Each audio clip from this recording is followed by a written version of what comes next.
Chapter 1. The Man Who Never Left. Kenneth Holloway woke before the alarm, the way he always did, to a room that felt borrowed. The ceiling fan clicked once every rotation, a tired sound that had been there so long it no longer irritated him. He lay still for a moment, staring at the faint crack in the plaster above the bed, and waited for the urge to move. It came, eventually, not from desire but from habit. He swung his legs to the floor, bare feet finding the cold without surprise. The house was quiet in the particular way empty places are. Not peaceful, just unattended. He shaved in the bathroom mirror without studying his face, careful and methodical, like a man following instructions written years ago. When he dressed, he reached automatically for the same shirt, the same jacket, the same watch he'd worn since before Virginia stopped speaking. Coffee brewed while he stood at the counter, hands flat on the laminate, listening to the machine gurgle and hiss. 6 years ago, mornings had sounded different. There had been laughter once, soft, impatient laughter when he took too long tying his shoes. Now there was only the refrigerator's hum and the tick of the clock he'd never bothered to replace the battery in. Time passed anyway. He drove to work along the same route. He could have navigated with his eyes closed. The radio stayed off. Music felt intrusive, like a guest who overstayed their welcome. At the construction site, men nodded at him. Some clapped his shoulder. "Morning, Ken. How's your wife doing?" The question was asked gently, respectfully, as if it were a fragile object. "She's the same," he said, because that was the answer people understood. "You're a good man," someone told him once, earnest and loud. Others echoed it over the years. Good man, strong man, saint. Kenneth accepted the words the way he accepted rain, without argument, without gratitude. They weren't wrong. They just weren't useful. By mid-afternoon, his body knew what came next. He clocked out, ignored an invitation to grab a beer, and returned to his car. The hospital sat at the edge of town, a low concrete sprawl that looked more like an office complex than a place where lives paused. The parking lot attendants recognized him. One of them waved. "Back again, Mr. Holloway." "I'll be here," Kenneth replied. Inside, the air smelled of disinfectant and overworked ventilation.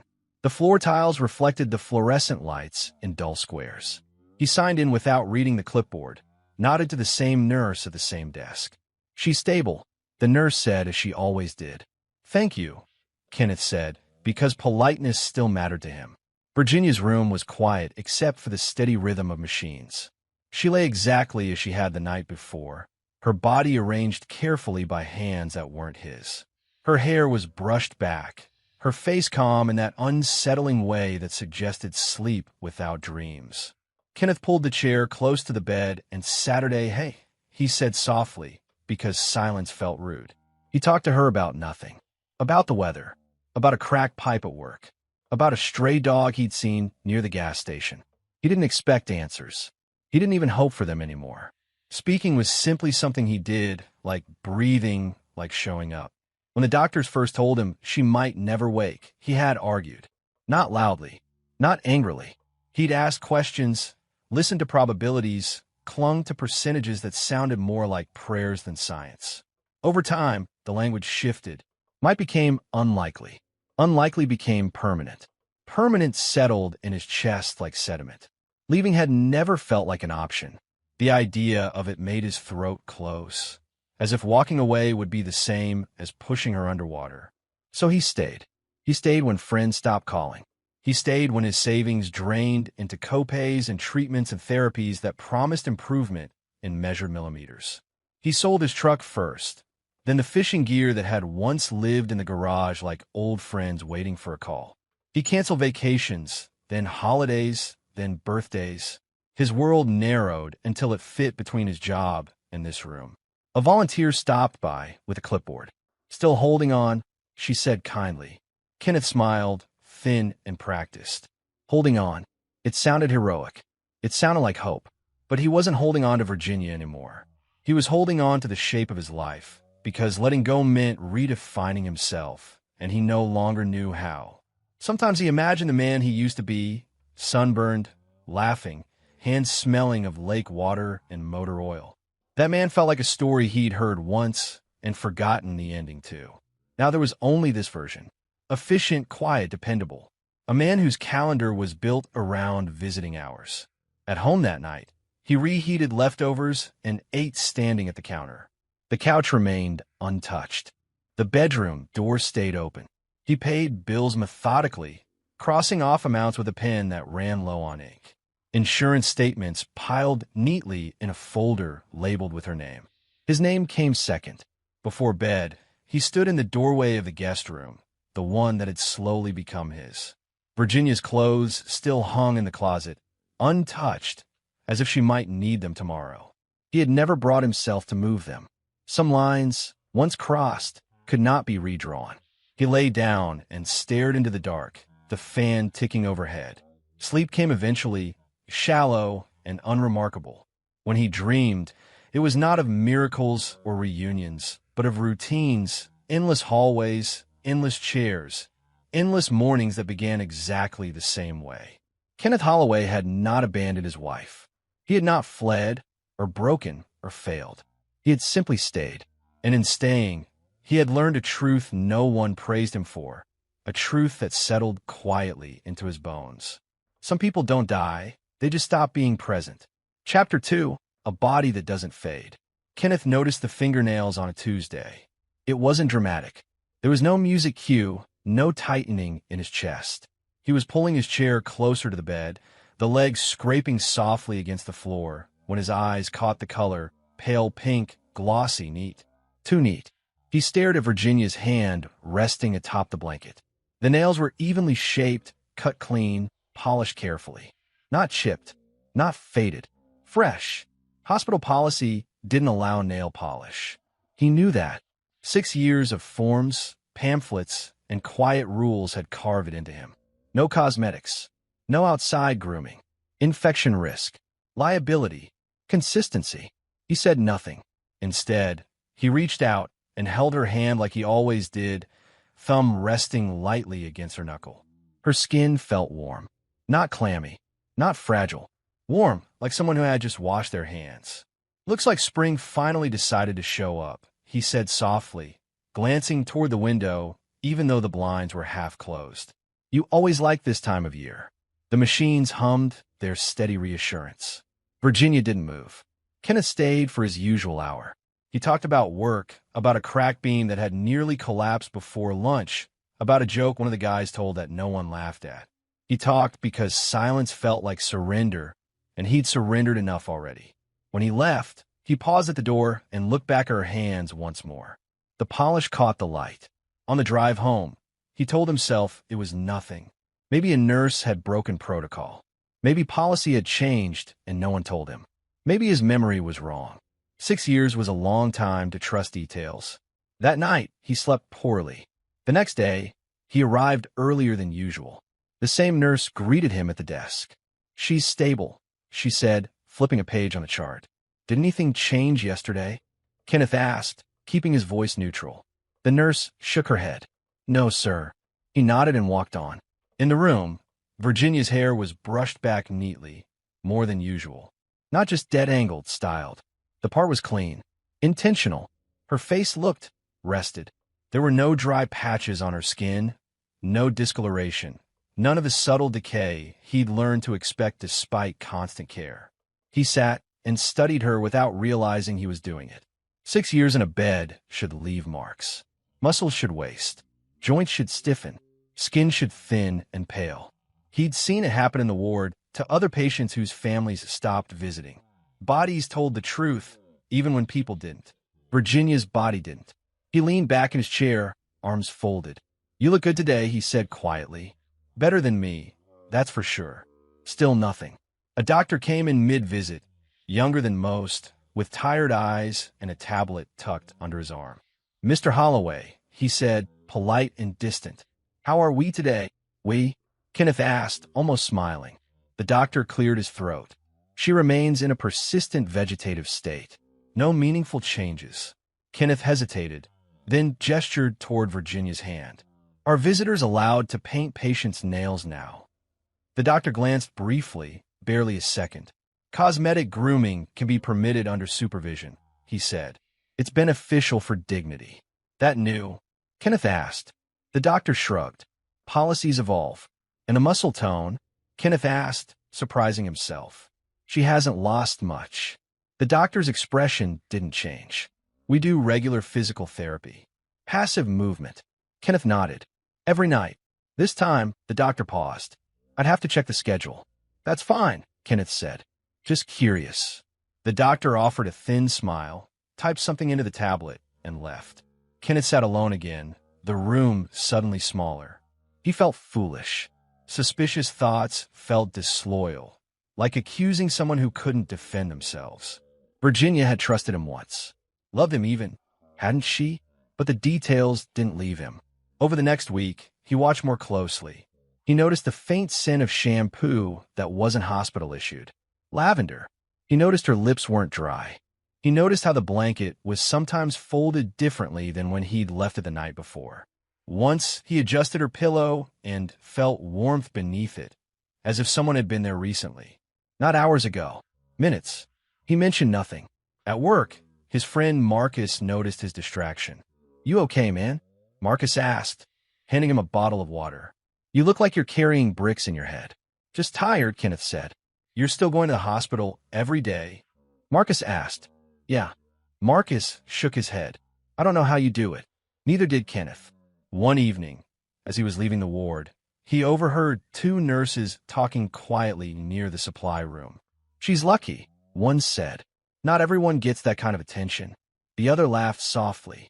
Yeah, must be nice. Kenneth stopped walking, just for a moment, then continued on as if he hadn't heard. That night, he went home and opened the folder where he kept everything related to Virginia's care. Statements, schedules, notes he'd written himself over the years. He flipped through them slowly, methodically, as if searching for a misplaced receipt. He found nothing. Yet, the next visit he noticed Virginia's hand twitch, not a spasm, not random. Just a slight tightening of the fingers, controlled and brief, like someone restraining a movement rather than failing to make one. Kenneth's breath caught. He waited. Nothing followed. The machines continued their calm chorus. The room stayed still. He did not call for a nurse. He did not reach for her shoulder. He sat back down and placed his hands on his knees to stop them from shaking. Whatever this was, he would not rush it. Panic destroyed evidence. Hope distorted truth. For 6 years, Kenneth Holloway had lived on faith in doctors and systems, in the idea that love was proven by endurance. Now, something else stirred beneath the routine. Not anger, not fear, awareness. Chapter 3, The Flinch. The sound came from 3 rooms down, a metal tray slipping from someone's grip, crashing against the floor with a sharp, echoing clang that cut through the ward like a gunshot. Kenneth was mid-sentence. I talked to Marcus today. He had been saying, seated beside Virginia's bed, hands folded loosely in his lap. He's thinking about quitting. Says he's tired of fixing things that just break again. The noise rang out. Virginia flinched. It was subtle. Anyone not looking directly at her might have missed it. Her right shoulder tensed. Her fingers curled inward, and her head shifted a fraction of an inch into the pillow. Then she stilled, too quickly, too deliberately. Not a spasm, not a reflex, a restrained reaction. Kenneth stopped breathing. For a long second, the room felt unreal, like a photograph he'd stepped into by mistake. The machines kept their steady rhythm. The lights hummed. Somewhere, a nurse apologized for the noise. Virginia lay still again, her face smooth, peaceful, arranged. Kenneth did not move. His eyes stayed on her, unblinking, his mind scrubbing through everything he had learned over 6 years. Reflexes were chaotic, uncontrolled, ugly. What he had seen was clean, controlled, as if someone had felt the urge to react and chosen not to. He waited for the rush of panic, for the pounding heart, for the wild hope that doctors had warned him about, the kind that made men see miracles in shadows. None of it came. What came instead was certainty. He stood slowly, as if sudden movement might break the moment, and walked to the door. He leaned his head into the hallway and flagged a passing nurse. "Excuse me," he said. "Did you see that?" "See what?" the nurse asked, already glancing at her chart. She moved. The nurse smiled, patient and practiced. Muscle response isn't uncommon, especially with sudden noises. It wasn't a spasm, Kenneth said. The nurse's smile thinned slightly. Our bodies do things we don't always understand. She stopped herself, he said quietly. The nurse met his eyes for a brief moment, then looked away. I'll make a note, she said and walked on. Kenneth closed the door and returned to his chair. Did you hear that? He asked Virginia, his voice low. That was loud. You always hated sudden noises. No response. He leaned back and studied her face the way one might study a stranger on a bus, searching for tells, for habits, for things that slipped through when people thought no one was watching. Her breathing was even. Her jaw relaxed. Too relaxed. For the first time since the accident, Kenneth felt the ground shift beneath him, not violently, but permanently. When he left the hospital that evening, the sky was already dark. The parking lot lights buzzed faintly, casting long shadows across the asphalt. He sat in his car for several minutes without starting the engine, hands resting on the steering wheel. At home, he didn't turn on the television. He didn't cook. He stood at the kitchen sink and let the water run over his hands until it turned hot, then hotter, until sensation crowded out thought. That night, for the first time in 6 years, he did not pray. He lay in bed staring at the ceiling fan as it turned lazily overhead. His prayers had always been simple. Heal her. Wake her. Bring her back. He had never asked why, never questioned timing. Faith, for him, had been about endurance, not answers. But now the words wouldn't come. Instead, questions pressed in. How long had she been aware? Who had been helping her? How many times had he sat beside her while she listened? The thought did not make him angry. It made him cold. The next morning, he arrived at the hospital earlier than usual. He did not announce himself. He did not sit immediately. He stood just inside the door and observed. Virginia's blanket was pulled higher than he remembered leaving it. Her hair was tucked neatly behind her ear on one side, as if someone had adjusted it for comfort. He checked the chart on the wall. No notes from a night shift mentioned movement. A nurse came in to check vitals. Kenneth watched silently as she adjusted equipment with efficient hands. Quiet night? He asked casually. The nurse nodded. Uneventful. No visitors? He asked. She glanced up. Just you, Mr. Holloway. He smiled and thanked her. Over the following days, he changed without meaning to. He spoke less. He asked questions that sounded harmless, but weren't. What time was shift change? Who covered nights on weekends? Were volunteers still allowed after hours? Each answer went neatly into a place in his mind he hadn't known existed before. He began arriving at different times, leaving early, staying late. He noticed which nurses avoided eye contact and which smiled too quickly. He noticed how some staff treated Virginia like a patient and others like a secret. Once, he thought he saw Virginia's eyelids tighten when someone laughed loudly near the nurse's station. The movement was barely there, but Kenneth felt the same calm certainty settle over him again.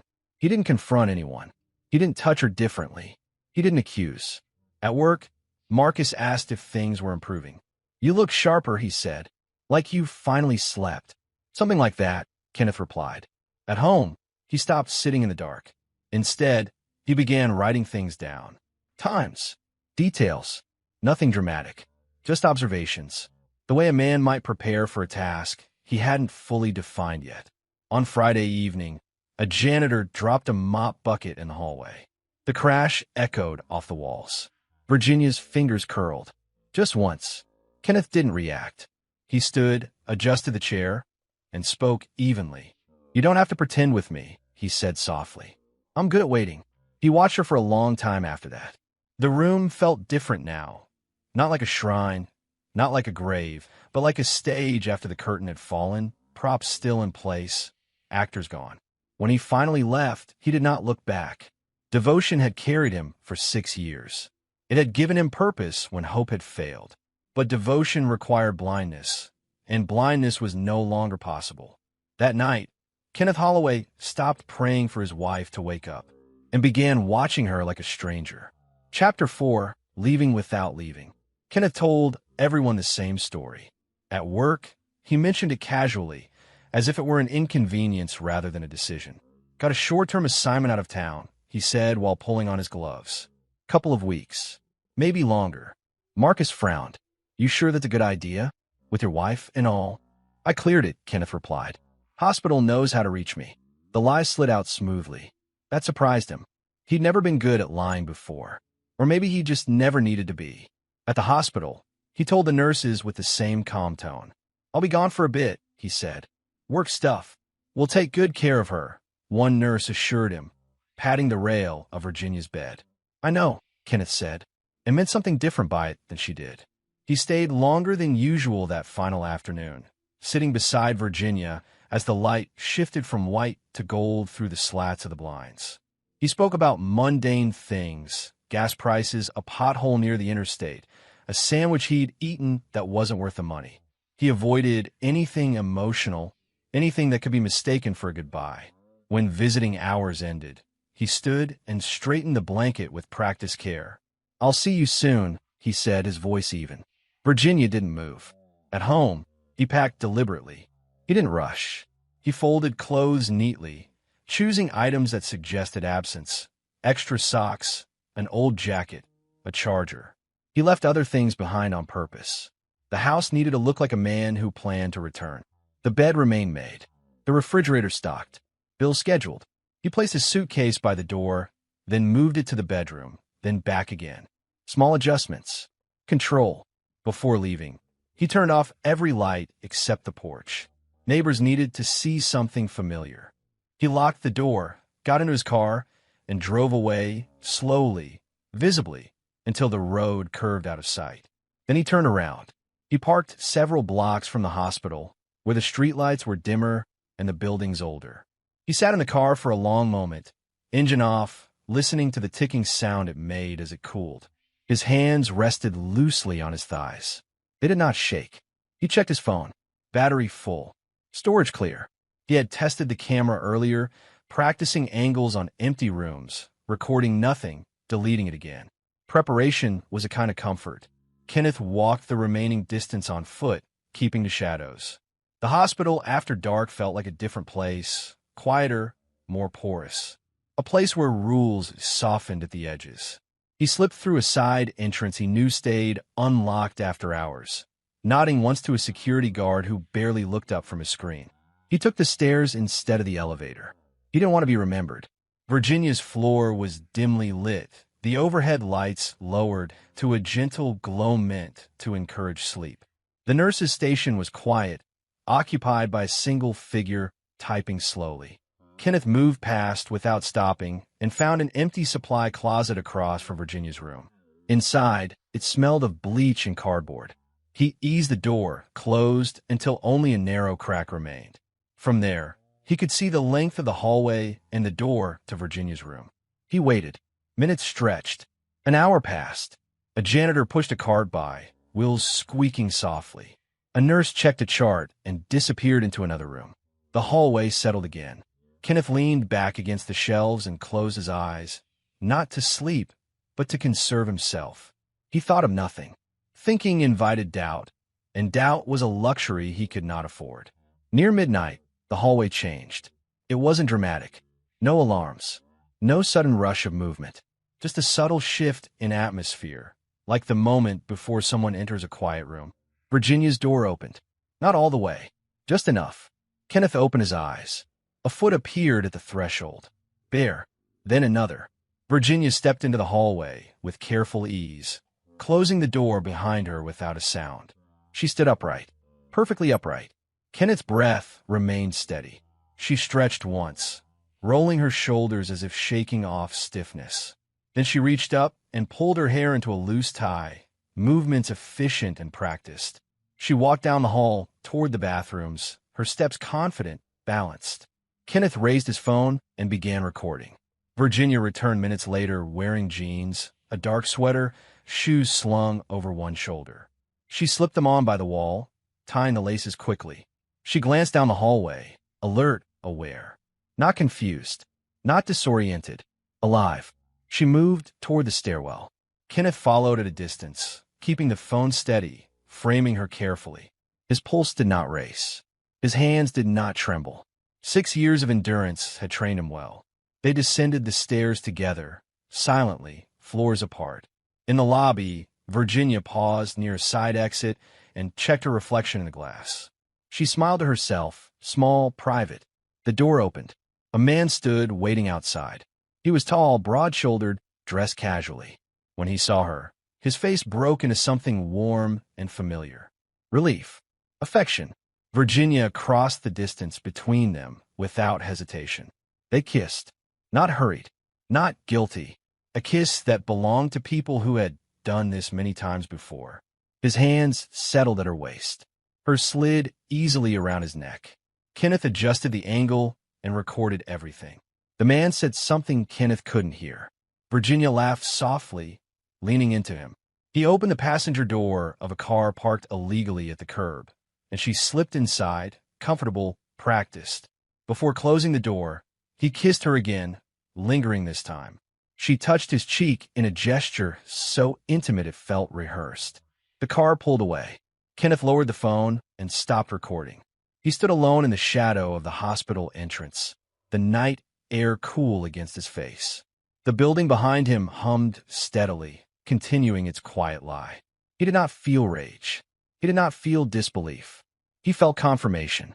The impossible had not only happened, it had been routine.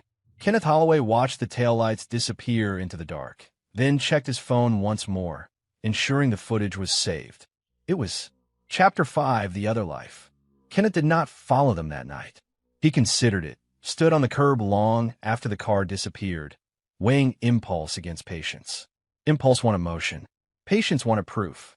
He chose patience because patience had carried him this far. At home, he uploaded the video to his laptop and watched it once. Only once. He noted timestamps, angles, the clarity of her face beneath the streetlight.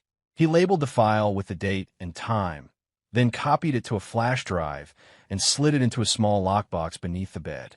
Order mattered now. Order made things real. The next morning, he went to work and did his job well.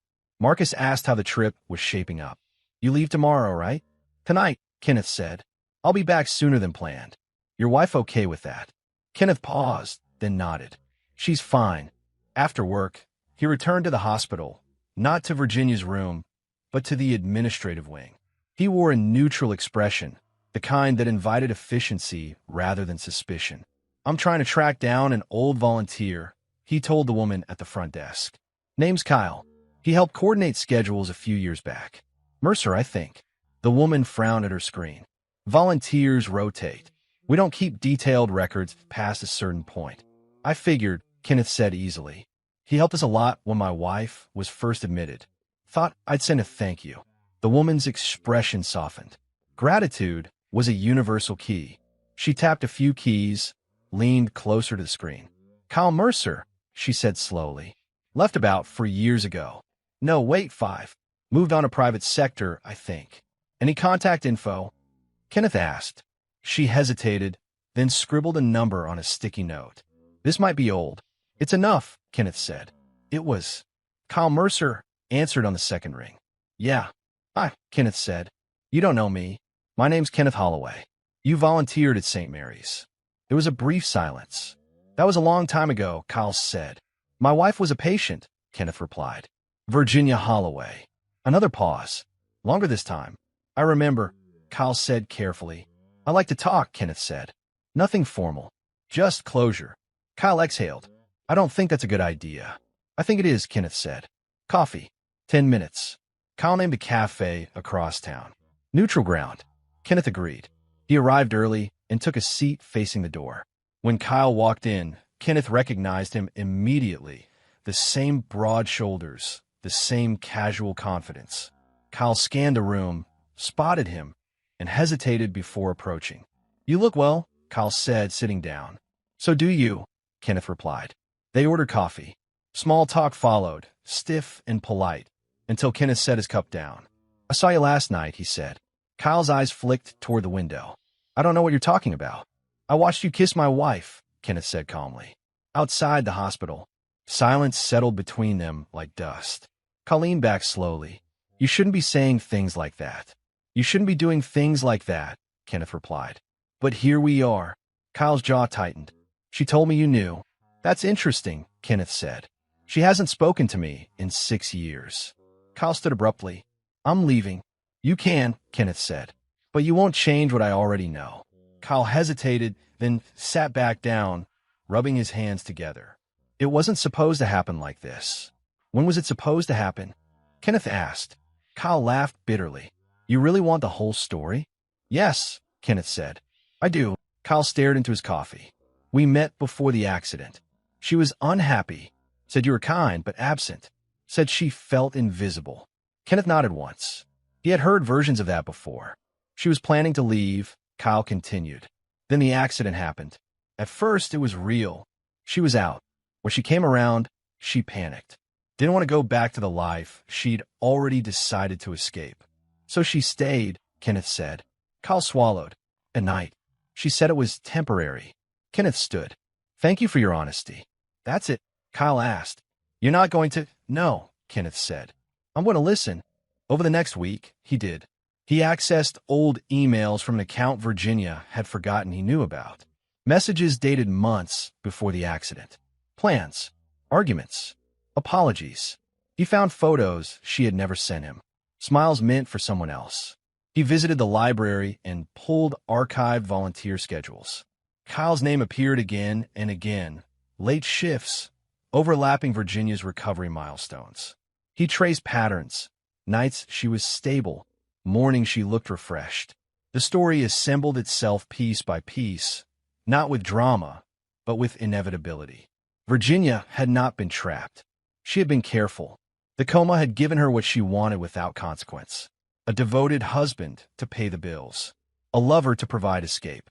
Suffering divided neatly between them. Kenneth sat alone at his kitchen table one evening. Documents spread before him like a map. He felt no urge to tear anything apart. No need to shout. He understood now. The accident had not destroyed their marriage. It had simplified it. Virginia didn't disappear. She outsourced her suffering. And Kenneth Holloway had been the contractor who never quit. Chapter 6, The Long Con. The truth did not arrive all at once. It settled. It settled the way dust does after a building collapses. Not in a dramatic cloud, but slowly, coating everything, changing the color of familiar surfaces until nothing looked the same anymore. Kenneth stopped calling it suspicion. Suspicion implied doubt. What he had now was understanding. Virginia lived at night. While he slept alone in a quiet house, she stood, stretched, dressed, laughed. While he worked overtime to cover deductibles and copays, she drank coffee somewhere that wasn't fluorescent lit. While he sat beside her bed and spoke into the void, she listened, waited, and timed her exits.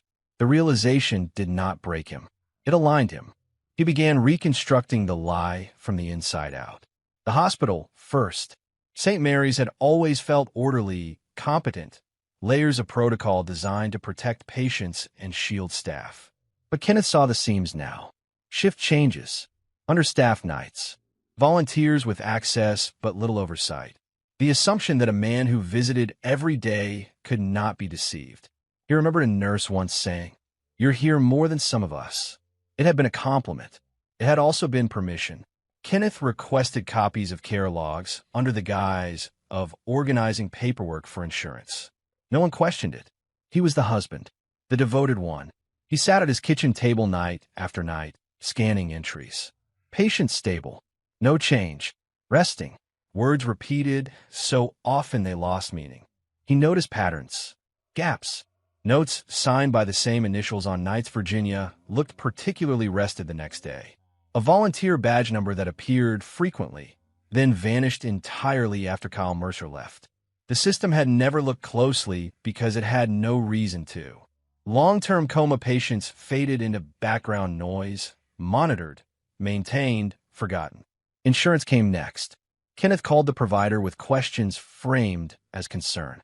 "I just want to understand what's covered," he said. "We've been doing this a long time." The representative's voice softened immediately. "Of course, Mr. Holloway. You've been very consistent." Consistent. That word again. He learned how classifications worked. What qualified as medically necessary. What required review. What continued simply because no one challenged it. Payments flowed automatically, like water through a pipe no one bothered to inspect.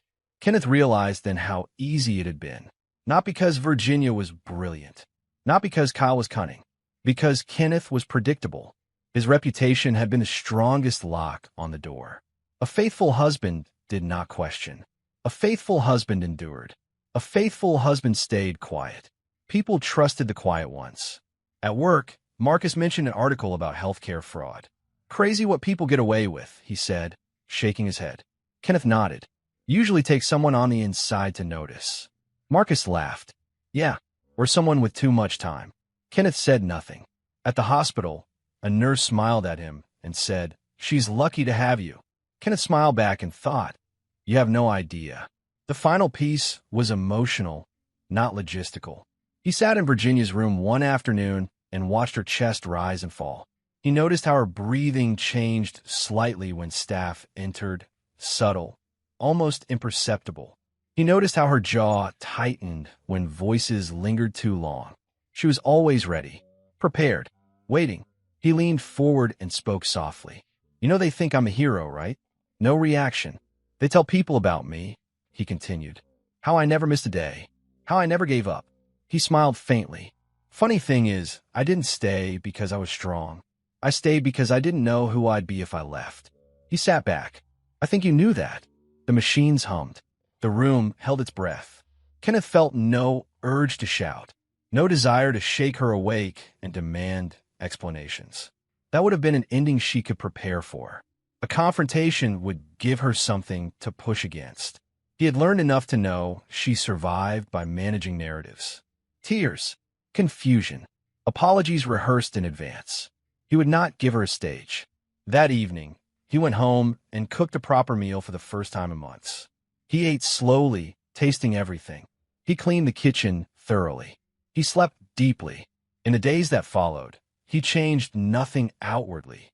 He still visited, still spoke gently, still signed forms and thanked staff. He remained exactly the man everyone expected him to be. Inside, however, he had stepped out of the role. The truth had done that for him. Virginia had not fooled him out of malice. She had done it out of convenience. The lie had worked because it asked nothing of her and everything of him. It relied on his patience, his guilt, his unwillingness to abandon someone who appeared helpless. It was a long con built on comfort. Kenneth reviewed his notes one final time, then closed the folder and placed it in the lockbox. Evidence did not need to be dramatic. It needed to be sufficient. He sat on the edge of the bed that night and stared into the dark, the ceiling fan turning slowly above him. For the first time since the accident, he felt ahead of the story instead of trapped inside it. There would be a reckoning. Of that he was certain. But not yet. Chapter 7, Pulling the Thread. Kenneth didn't announce the change. He didn't raise his voice, didn't demand meetings, didn't hint at accusations. He simply began to pull, gently, at the single loose thread he had finally allowed himself to see. It started with a phone call. "Good afternoon. This is Horizon Mutual," the representative said, voice bright and practiced. "How can I help you today, Mr. Holloway?" "I'm calling to request a review," Kenneth replied. "Long-term care. My wife's case." There was a pause, small, polite. "A review." "Yes," he said. "Nothing urgent. I just want to make sure we're aligned with current guidelines." The word guidelines did its work. The representative's tone shifted, professional gears turning. "Of course. I'll need to initiate a reassessment. It may involve documentation, possibly an independent evaluation." "That's fine," Kenneth said. "I'll cooperate fully." When he hung up, he wrote the date and time in his notebook and closed it carefully. He felt no rush. This wasn't an attack.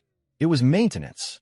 At the hospital, he asked questions with the same mild curiosity he'd always used. "Do we still need the private room?" he asked a nurse one afternoon. "Insurance is tightening things." She hesitated. "It's preferred, but not required," Kenneth said gently. "Well," she conceded. "No.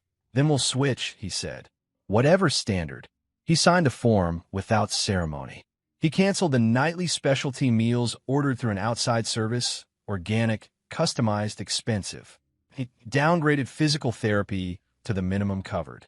He closed the auxiliary account that paid for grooming extras and comfort items no one had ever itemized for him before. Each decision was small. Reasonable. Defensible. No one argued. People rarely do when you stop offering more than required. Virginia's room changed first. The private quiet disappeared, replaced by the ambient noise of shared space. Another patient coughing, a television murmuring through the night. The lights were harsher, the schedule less flexible. Nurses no longer lingered. Kenneth noticed the difference immediately. "So," he said one afternoon, adjusting the blanket as he always did, "we're with a roommate now. Budget cuts." Virginia lay still, her face composed, eyes closed. "I know you don't like noise," he added mildly, "but we'll manage." That evening, the phone rang while Kenneth was washing dishes. "This is St. Mary's," a woman said.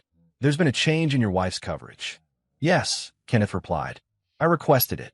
"Well, some services may be reduced pending review." "I understand." There was a silence on the line, as if the woman expected more, panic, protest, pleading. Kenneth offered none. Days passed, then weeks. The insurance review progressed, as predicted. Requests for documentation arrived. Kenneth responded promptly, attaching records, never editorializing. He allowed the system to do what it was designed to do when comfort outpaced necessity. At work, Marcus noticed his lighter mood. "You seem calmer," he said during lunch. "Like you finally stopped carrying a piano on your back." Kenneth smiled faintly. "I set it down." At the hospital, Virginia's care became efficient rather than indulgent. No lavender shampoo, no special pillows, no extra blankets tucked just so. The room smelled like disinfectant again. On the 10th night, after the changes began, a nurse approached Kenneth at the desk. "She's been restless," the nurse said. "More than usual." Kenneth nodded. "Noted. Do you want us to?" "No," Kenneth said gently. "Just document it." The nurse studied him for a moment. "You're very composed." "I've had practice," he said. That night, Kenneth stayed later than usual. He sat quietly, reading a paperback he'd brought from home, though he didn't turn a page. The roommate slept fitfully, muttering in dreams. Near midnight, Virginia's breathing changed. It wasn't dramatic, just faster, shallower. Kenneth looked up. Her fingers flexed beneath the blanket, once then again. Her jaw tightened. He watched without moving, without leaning in, without calling anyone's name. "You're uncomfortable," he said softly. "That happens." Her head shifted on the pillow, just a fraction. Kenneth closed the book and set it aside. "Care's different now," he continued, his tone conversational. "Not worse, just appropriate." The machines hummed. The roommate snored. Virginia's eyelids fluttered. Kenneth felt a flicker then, not triumph, not satisfaction. Recognition, like watching a prediction come true. The next morning, the doctor called him into the hallway. "She's showing signs of responsiveness," the doctor said, cautious but alert. "Increased motor activity. A movement." Kenneth folded his hands. "That's encouraging. We'll need to run tests," the doctor added. "Possibly revise her classification." "Do what you need to do," Kenneth said. "Insurance will want documentation." The doctor nodded. "Of course."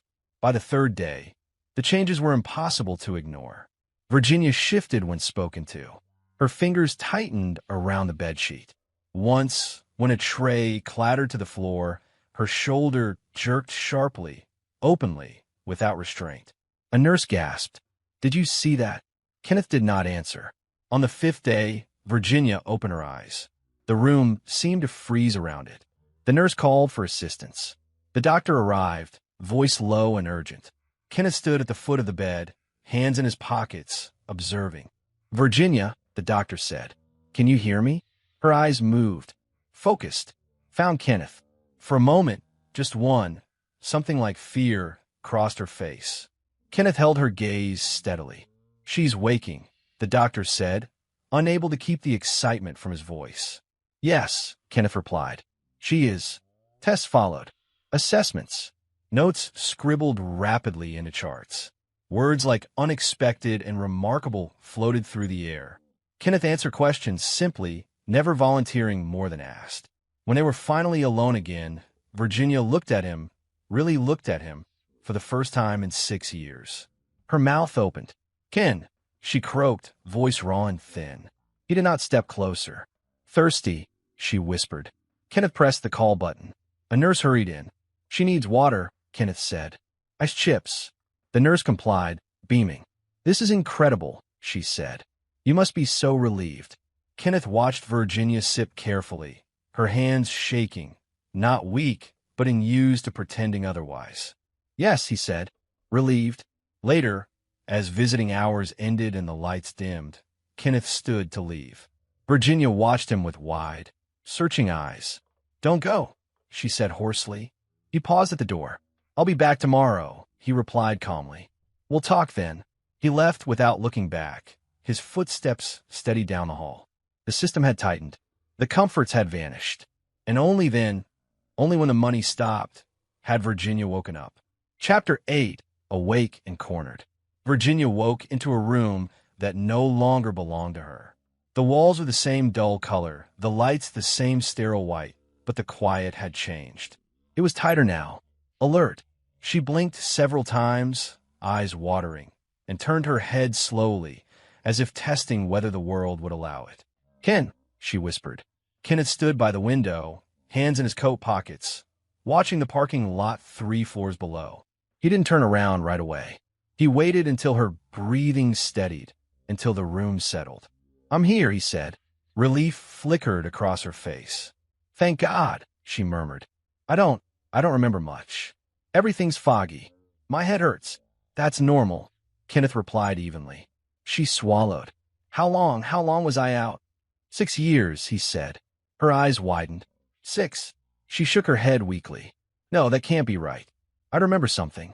I feel like I want to sleep. Kenneth turned then and looked at her fully. She looked smaller without the illusion of helplessness. Frilier. Human. You remember enough? He said. She frowned, confusion creasing her brow. What do you mean? A nurse passed by the open door, glanced in, smiled brightly. Good morning, Virginia. How are we feeling today? Confused, Virginia said quickly. Scared. That's to be expected, the nurse said gently. Your husband's been wonderful. If you need anything, we're fine, Kenneth said. The nurse nodded and moved on. Virginia reached out, fingers trembling. Ken, I don't know what's happening. Everyone's looking at me like I did something wrong. Kenneth pulled a chair closer and sat, not taking her hand. Do you remember Kyle Mercer? He asked. Her hand froze midair. She licked her lips. I don't know. Maybe. Was he a doctor? No, Kenneth said. He was your lover. The word landed heavily in the space between them. Virginia laughed weakly. That's not funny. I'm not joking. Her eyes darted around the room, searching for an exit that wasn't there. Ken, I've been unconscious. They told you that. I couldn't. I saw you, he said. She stopped breathing for a moment. I saw you walk out of this hospital, Kenneth continued calmly. I saw you dress yourself. I saw you kiss him. Her face drained of color. You're confused, she whispered. You're projecting. That happens.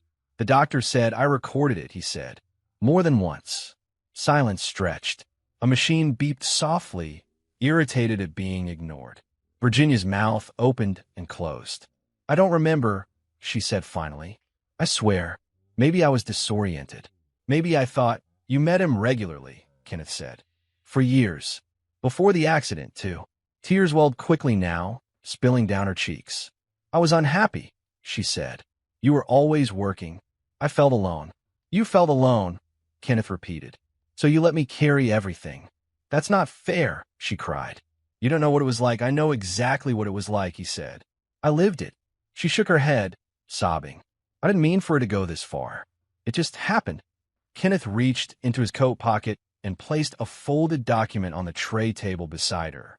What's that? She asked. The divorce filing, he said. Already submitted. Her eyes snapped up. You can't do that. I just woke up. I didn't just find out, he said. Her breathing quickened. The house, she said suddenly. Where's the house? Sold, Kenneth replied. Our savings. Closed. My accounts. Closed. She stared at him as if he'd struck her. You had no right. I had every right, he said. Everything was in my name. Because you weren't supposed to be able to sign. She began to panic then, voice rising. Kyle will help me. He won't let this happen. Kenneth stood. Kyle disappeared the moment investigators contacted him. Her face crumpled. Investigators? Insurance fraud, he said. Medical fraud. The hospital has questions. So who does the state? She clutched the blanket, knuckles white. You did this on purpose. Yes, Kenneth said. She looked at him then, not as a husband, not even as an enemy, but as something she no longer understood. I loved you, she whispered. Kenneth tilted his head slightly. You love what I provided. Tears streamed freely now. Please, she begged. I'll do anything. I'll tell them it was a miracle. We can say I didn't know. We can start over. He shook his head once. There is no over. Ken, she cried. I'm scared. I was scared for 6 years, he said quietly. Every day. She reached for him again, desperation raw. I'm sorry. Kenneth stepped back, creating distance. Sorry doesn't give me back 6 years. Chapter 9, Consequences. Virginia sat in the courtroom with her hands folded tightly on her lap. Her eyes were red-rimmed, and the loose sweater she wore hung on her frame like a shield, trying to protect her from the gaze of the world. The room smelled faintly of polished wood, paper, and something else. Anticipation. It was the quiet anticipation of inevitability. She barely recognized it. This was not a trial of passion, of anger, or of vindication. It was a trial of logistics, of evidence, of cold, calculated documentation. The lawyers on either side spoke in precise, clipped tones, referencing statutes, policies, and financial statements. Kenneth did not attend. He didn't need to. He had already done his part, and now the system would finish what needed to be done. The prosecutor began, voice smooth and even. Virginia Holloway, you are charged with multiple counts of insurance fraud and medical fraud. The evidence is overwhelming. Recordings, documentation, and testimony confirm that you receive compensation for services not rendered while engaging in personal activities outside the facility. Virginia's lips pressed together. She shook her head faintly. I didn't think, you didn't think, the prosecutor repeated calmly. Yet, the records do not lie. Emails, messages, witness accounts, and surveillance footage all corroborate the timeline of events. From a moment of your accident to present day, there was a deliberate pattern of deception. She glanced at the gallery. A few familiar faces, neighbors, acquaintances were seated, but most had already stopped attending. Their disapproval wasn't loud or vengeful. It was a slow erasure. She wasn't being shunned with noise or fury. She was being erased with absence. Her defense attorney leaned over, whispering, pleading guilty will reduce potential sentencing. It's the only viable strategy. Virginia's throat was dry. She swallowed. Yes, I plead guilty. The words sounded hollow, as though she were reciting a script she had only vaguely memorized. The judge nodded, acknowledging the plea. Papers shuffled, pens clicked. Life continued in its methodical way. No cameras flashed. No gasps filled the chamber. Just consequence, arriving silently like a slow tide. Outside the courtroom, the world moved on. The town didn't rise up. It didn't scream or hold signs. It simply turned away. Where once friends might have offered smiles or nods, now they passed her on the street as if she were a ghost. Windows shuttered before she could reach them. Invitations vanished. Calls went unanswered.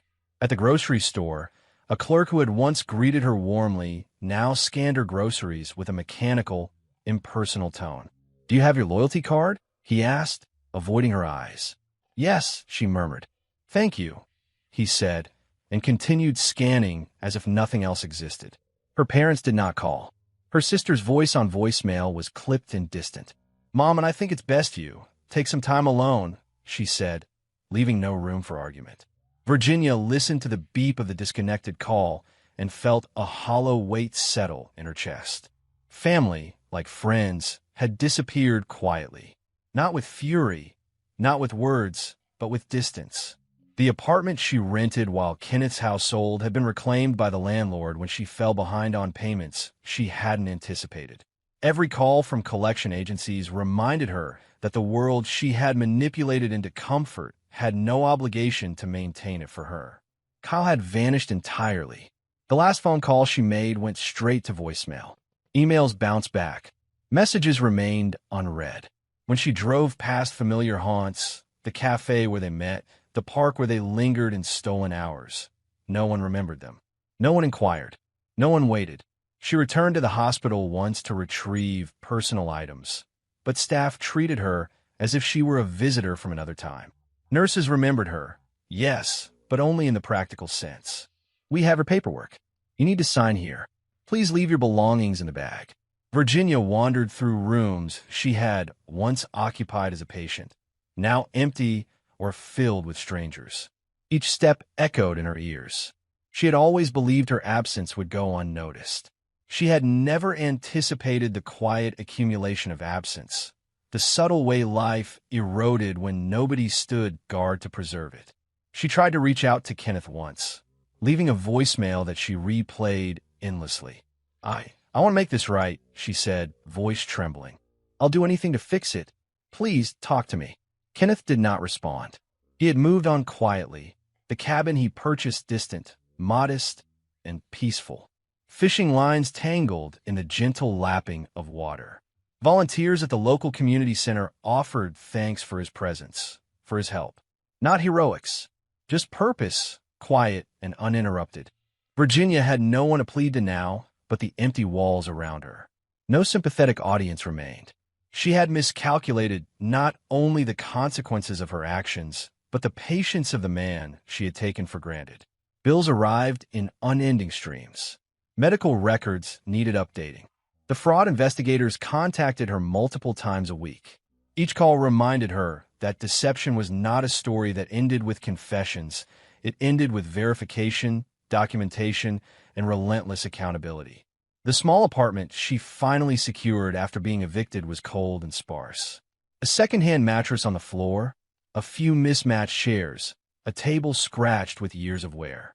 She sat on the edge of the bed at night, staring at peeling wallpaper, trying to conjure some memory of comfort from her 6 years of deception. Nothing came. Even the occasional passerby seemed to avoid her gaze. Conversations in coffee shops hushed when she approached. Friends she once dined with casually no longer return her calls. Not anger, just indifference. It was worse than fury. It was invisibility made manifest. One evening, she passed by the park bench where she had once met Kyle, recalling the soft laughter, the stolen kisses, the feeling of safety she had convinced herself she deserved. She pressed her hands to her face, shaking. A jogger slowed briefly, glanced at her, and moved on. No recognition, no sympathy. Months passed. The court appearances dwindled. The investigators filed final reports. Sentences were handed down with procedural precision. Fines were assessed. Probation terms were listed in carefully typed documents. Her name was recorded, filed, and slowly, quietly erased from places she had once held influence. The house she had shared with Kenneth had long been sold. The furniture replaced. The driveway empty. Its windows no longer reflected her presence. When she drove past, the blinds remained drawn, as if the new owners instinctively knew her story wasn't theirs to witness. She wandered through this isolation with only herself as company. Poverty replaced comfort. Loneliness replaced companions. Accountability replaced denial. The life she had thought she had engineered, a life of choice, freedom, and escape, dissolved quietly, without fanfare or spectacle. There was no mob, no public shaming, no dramatic downfall in the newspapers. Instead, there was silence. And silence has a weight all its own. Virginia sat on the cracked floor of her apartment one night, head in her hands, the ceiling light flickering faintly above. The sound of the city outside filtered in through a cracked window. Somewhere, someone laughed. Somewhere, someone was warm, safe, and free. She had traded comfort, safety, and the world's attention for illusion. Now, the world had returned the trade quietly, inexorably. The finality was almost imperceptible. Justice had arrived not with celebration, but with method. Not with spectacle, but with inevitability. The balance had been restored, not loudly, not vindicatively, but with precision. No one yelled. No one rejoiced. No one celebrated. Kyle was gone. The town had turned away. Friends and family, too. The hospital had reclaimed its order. The insurance company had closed its files. Virginia had nothing left but the truth. And that truth, she discovered, was heavier than any anger, more piercing than any accusation, and more permanent than any punishment she could have imagined. She curled up on the mattress, cold and alone, and finally understood the full measure of consequence. No one had to speak to her. No one had to judge her. The world simply moved on. And in the silence, she had all the time she needed to reckon with what she had done. Chapter 10, What Remains? Kenneth's hands were rough from work he hadn't done in years. Not the kind of labor that paid bills or filled forms, but the labor that demanded patience, attention, and care. Tying knots, baiting hooks, smoothing wood. He had bought a modest cabin on a quiet inlet, far enough from town that the lights no longer intruded, close enough to the water that he could hear the gentle lap of waves against the shore from his bedroom window. The cabin smelled faintly of pine and damp earth, a smell that was alive rather than sanitized. Kenneth unpacked slowly, deliberately, leaving some boxes stacked in the corner. He didn't need all of his belongings. Most had been sold years ago or lost in the course of a life he no longer wanted to claim. A battered tackle box held his fishing gear.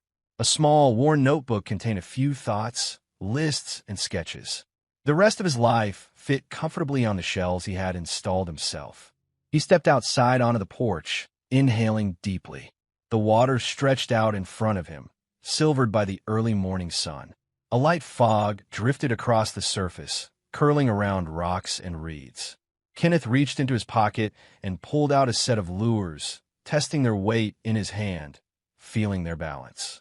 It had been a long time since he had done this for pleasure, rather than as a pastime sacrifice for the obligations of care, deception, and endurance. "Morning," he said to himself quietly, though no one was there to hear him. The words felt good on his lips. Honest. Simple. The lake remained silent except for the occasional splash of a fish breaking the surface. Kenneth loaded his rod and cast, the line arching gracefully before landing with a soft plop. He felt the tug and pull of the water, the way it responded to his movements, indifferent to the past, indifferent to mistakes, indifferent to all human complications. Here, the water gave him clarity, not judgment. Over the next days, he settled into a rhythm. Mornings were for fishing, afternoons for small projects around the cabin, repairing a chair, painting a fence, stacking firewood. Evenings were quiet, spent reading, journaling, or simply staring into the fading light. He rarely thought of Virginia. When her memory surfaced, it was not with rage or bitterness. It was with acknowledgement. She had taken what she wanted. He had endured. He had survived. One afternoon, while repairing the dock, a neighbor walked up the path that led from the main road. She was a middle-aged woman, smiling faintly, holding a basket of fresh bread. "Hi," she said cautiously. "I'm Marie. I live down the lane. Thought you might like some bread." "Homemade." Kenneth nodded, accepting it. "Thank you. That's kind of you. I thought you might like some company, too," Marie said. "I've seen you fishing. You always seem focused." Kenneth smiled faintly. "It's good to be focused sometimes." They talked for a while, small things, local news, weather patterns. Nothing of the past intruded, and nothing complicated. He realized he enjoyed this, human contact that required no performance, no pretenses, no vigilance. After she left, Kenneth returned to the water, casting again. The line floated peacefully. He thought about the word survival. It wasn't about winning or losing. It was about living with integrity, choosing what mattered, and leaving the rest behind. Weeks passed. Kenneth began volunteering at a small local organization, a community center that helped children with reading and crafts. He didn't need to. He wasn't making up for years of absence, wasn't compensating for any guilt. He chose it because it mattered, because it felt right, because he could give without expectation. One morning, while helping a young boy with a model airplane, the child asked, "Why do you help us?" Kenneth paused, screwdriver in hand, then smiled faintly. "Because it's the right thing to do. And because it's simple. Life can be complicated, but sometimes doing the right thing is the easiest part." The boy nodded solemnly, as if he understood far more than he should.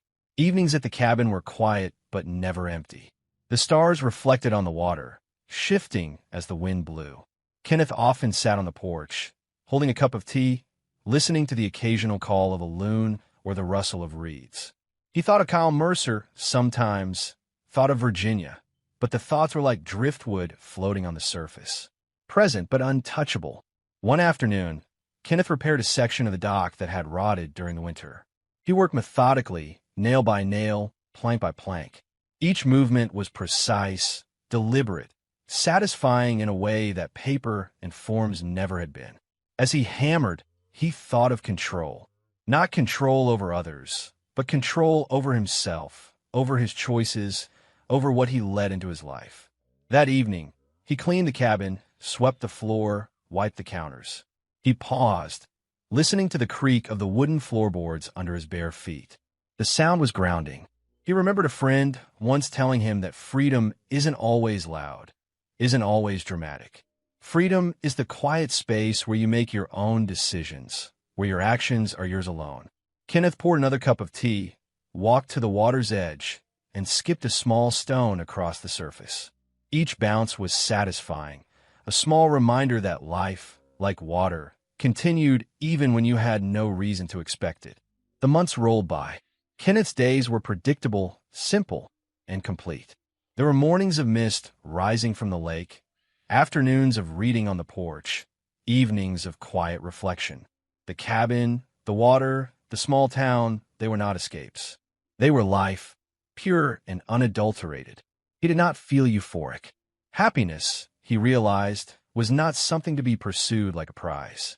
It was the space between obligations, the calm that followed a storm. It was a measured breath after years of holding tension in every fiber of his body. One evening, a small fish tugged at his line.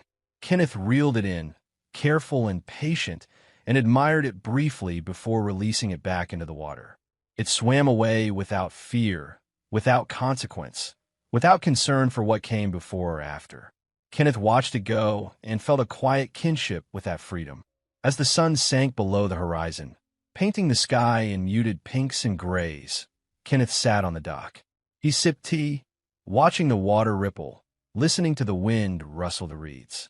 He thought about the years lost, about what he had endured, about what he had survived. And then he thought about letting go, not with anger, not with desire for revenge, not with bitterness, simply letting go. The past had shaped him, yes, but no longer held power over him. He could exist outside it, quietly, fully, and with dignity. The final truth settled in, simple and unassailable. The greatest revenge isn't destruction. It's surviving long enough to let go. Kenneth Holloway leaned back on the dock, the water lapping gently at the post beneath him, and allowed himself to breathe. For the first time in years, the world felt vast, empty, and welcoming all at once. Life, in its quiet, unhurried way, had returned to him. No drama, no noise, no chaos. Just him, the lake, and the knowledge that surviving and choosing was far more powerful than any retribution he could ever imagine. He cast his line one last time as the sky darkened, and for the first time, he did it without expectation. The float drifted on the water's surface, gentle, patient, unmoving. Kenneth sat back, hands resting lightly on his knees, eyes on the horizon, and let the world continue. The story had ended. The truth remained, and he was free,